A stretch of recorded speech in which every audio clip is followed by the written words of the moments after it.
Welcome to my class. Dear students, how are you? Hope you are well. Dear students, let me first introduce myself to you. I am Taposh Kumar Vishwas, lecturer in English, Daulatpur College, Denat.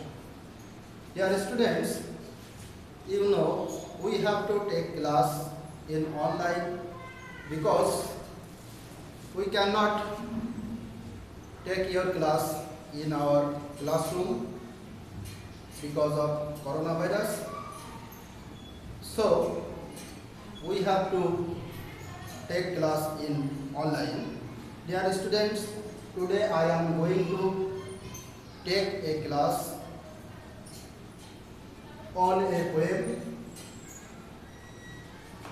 and it is designed for the class honors first year, and the name of the poem is Shall I Compare Thee, or it is also known as Sonnet 18. Dear students, you know the writer of the poem is William Shakespeare, and you know William Shakespeare has written 154 sonnets, and in consequence the number of the sonnet is 80. Let us discuss the poem line by line and try to understand the intent meaning of the lines that the poet intends to understand. So, before discussing the poem wholly, we have to read the poem line by line. So, dear students, look at the whiteboard and I read the poem and you listen to me attentively so that you can understand the line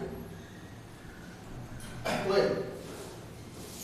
Dear students, the poem begins with the line, Shall I compare thee to a summer's day? Dear students, here at the end of the line, the poet used a question mark because the writer or the poet here make a question. Here he says, Shall I compare thee to a summer's day? Here the poet tries to compare somebody to a summer day. Then he says, Thou art more lovely and more temperate. Here the poet says that the compared person is more temperate and more lovely than the summer day. And in the third line, he writes, Rough winds do shake the darling birds of May, and summer's leaves have all too short a day. Here, he compares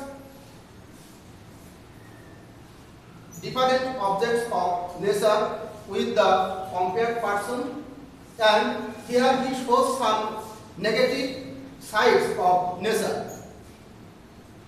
So he says nature has rough winds and nature's summer leaves or summer's duration has very short. Sometimes too hot the eye of heaven shines. Here the poet says that the eye of heaven, that means sun ray or sun ray has become too hot sometimes. So these are the negative sides of nature the poet here suggested, and often is his gold complexion dim. That means sometimes we see that the cloud cover the sun and the light of the sun becomes dim. This is another negative aspect of nature. And then he says, every fear from fear sometimes declines. And the poet says that every fears or every beautiful things of the nature one day becomes declined or becomes destroyed or decay in course of time. By chance, he understands that the decay or the declines may be by chance or may be the nature changing course are trimmed, or it may be a nature changing course. But thy eternal summer shall not fade. Here the poet says that his compared person's beauty shall not fade, nor lose possession of that fear thou owest. Here the poet says that the compared person's beauty is everlasting and it will not fade, nor shall death grant thou wonders in his shade, nor death can break. That means death cannot destroy the beauty of the compared person. When in eternal lines to time thou growest, so long as men can breathe or eyes can see, so long lives this and this gives life to thee. Here the poet says that the beauty of his beloved or his compared person with nature is so temperate, so lovely, so eternal that it will not fade anyway from the world, and even death cannot fade his eternal beauty. And he says that using hyperboles in 4 lines, that as long as man can breathe or as long as man can live in this world, and if they read the poem of the poets, the friends of the poet or the compared persons of the poet's beauty will grow through the lines of the poem. Dear students, you see, I use A B, C D, or EF or ZZ to understand you the rhyme scheme of the poem. Dear students, you know the poem consists of 14 lines, and if a poem consists of 14 lines, it includes or belongs to a sonnet. And you know what is sonnet. Sonnet is a lyric poem, short lyric poem, and it has 14 lines. So the poet here uses only 14 lines, and he uses his own rhyme scheme, and his rhyme scheme is A B, C D, EF, and ZZ. And you see that there are 3 quatrains of the poem. First quatrain is A B, second quatrain is C D, third quatrain is EF, and here he used one couplet Z and Z.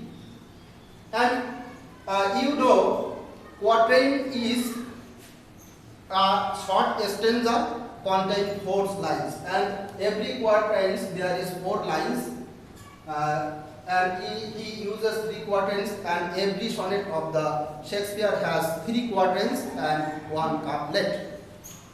And dear students, you see that I give some brief introduction of the poet. The name of the poet is William Shakespeare. His birthplace is Stratford-on-Avon, England, in 1564. His death is 1616, and he was buried in the Holy Trinity Church on Stratford-on-Avon. And his marriage life, I also write. His wife name is Anne Hathaway, who was supposed to 18 years senior to the poets. And I write the poem genre. The genre of the poem, it includes a sonnet because it has 14 lines.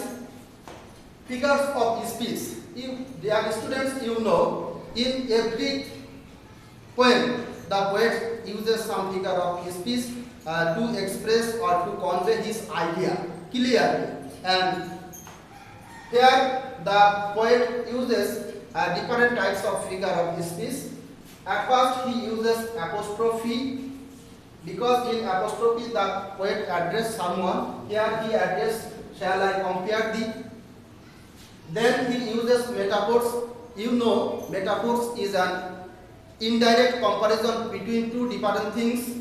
And then he used epigram, and epigram is a expression that expresses some truth. Personification. Here the poet uses two personifications. He personifies the sun and death. Hyperbole. The last 4 lines he exaggerated his ideas. So this figure of speech is named hyperbole. Then Sasura. He used Sasura. Dear students, you see that here in the middle of the poet uses a punctuation mark, and this is called Sasura. Sasura means pause at the middle of the lines.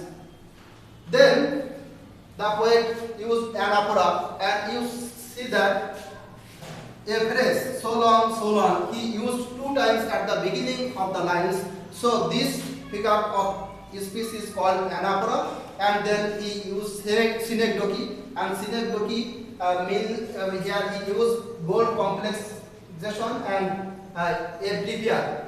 Dear students, you know synecdoche is a part of speech where a part is used to mention the whole of the things, or the whole is used to mention the part of the things. So dear students, I hope you understand the poem well, and try to read the poem at home. And if you read it carefully, I hope then you will understand it more carefully. So no more today. Thank you.